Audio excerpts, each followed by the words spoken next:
राजधानी जयपुर विद्याधर नगर स्थित धारव high school में 17-18 अक्टूबर को जोश के साथ अवतरण अनादि गंगा की थीम पर 2 दिवसीय वार्षिकोत्सव आयोजित हुआ। कार्यक्रम की शुरुआत छात्रों द्वारा वैदिक मंत्रोच्चार, अतिथियों द्वारा दीप प्रज्वलन तथा भावपूर्ण श्लोक से हुई।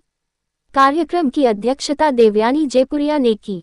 कार्यक्रम में कक्षा 1 से 12वीं तक के 750 से अधिक छात्रों ने मंत्रमुग्ध कर देने वाले प्रदर्शनों के माध्यम से अपनी प्रतिभा का प्रदर्शन किया, जिसमें नृत्य, संगीत और नाटक शामिल थे।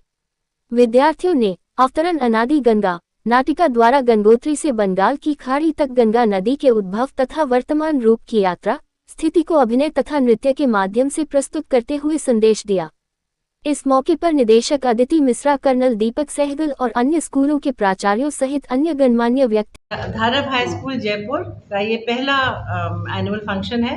हमारे लिए बहुत स्पेशल डे है क्योंकि 700 प्लस बच्चे स्टेज पे हैं, एक कहानी सुना रहे हैं सब एडल्ट्स को कि कैसे हम अपने एनवायरनमेंट को साफ रखें, कैसे हम प्रदूषण से बचें, क्या क्या करना चाहिए कि यूएन के जो SDGs हैं, सस्टेनेबल डेवलपमेंट गोल्स, वो उसके लिए हर एक बच्चा, हर एक एडल्ट उस पर कैसे योगदान दे सकता है और कैसे हम अपने वातावरण को साफ रख सकते हैं। मैडम, इसकी तैयारी कब से हो रही थी बच्चों में? इसकी तैयारी 2 महीने से शुरू हो गई थी।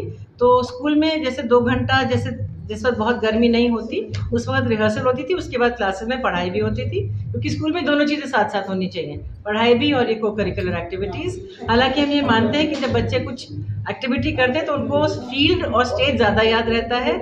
स्कूल की पढ़ाई शायद कभी भूल जाए, लेकिन ये जो लेसन ये सीखते हैं नाच के द्वारा, गाने के द्वारा, ये कभी नहीं भूलते। लेकिन जो आपने स्वच्छता का बहुत अच्छा दिखाया, वो सबसे अच्छा लगा। ये सुबह जो छोटे बच्चे क्लास 1 के बच्चे थे जिनको हमने पिकनिक दिखाई कि पिकनिक पर जैसे लोग गंदा करके जाते हैं और ये सोचते हैं कि अरे हमने थोड़ा ना गंदगी करी, ये तो कहीं चली जाएगी। वो गंदगी कहीं ना कहीं इस पृथ्वी पे जुड़ के रह जाती है और कहीं ना कहीं हम ही लोग को प्रॉब्लम दिलवाती है। क्या स्वच्छता का पूरा ध्यान संस्था में भी रखा जाता है? बहुत कोशिश करते हैं जी, बच्चों को बहुत बचपन से प्लास्टिक तो बिल्कुल 0 प्लास्टिक जोन है ये, और बच्चों को वेस्टेज के बारे में, पानी सेव करने के बारे में लेसन्स के थ्रू और नाच गाने के थ्रू, असेंबली के थ्रू अवेयरनेस क्रिएट करी जाती है। तो आगे अवेयरनेस के लिए क्या योजना है? हमारा जो आगे नेक्स्ट 10 इयर्स का हमारा प्लान यही है कि हम इसी से जुड़े हुए, आज जैसे वाटर पोल्यूशन है, कहीं एयर पोल्यूशन, कहीं नॉइज पोल्यूशन, इन्हीं पोल्यूशन के छोटे छोटे कहानियाँ सुनाकर बच्चों में जागरूकता पैदा करेंगे, जिसके थ्रू कम्युनिटी में भी एक फीलिंग आएगी कि हमें कुछ करना चाहिए।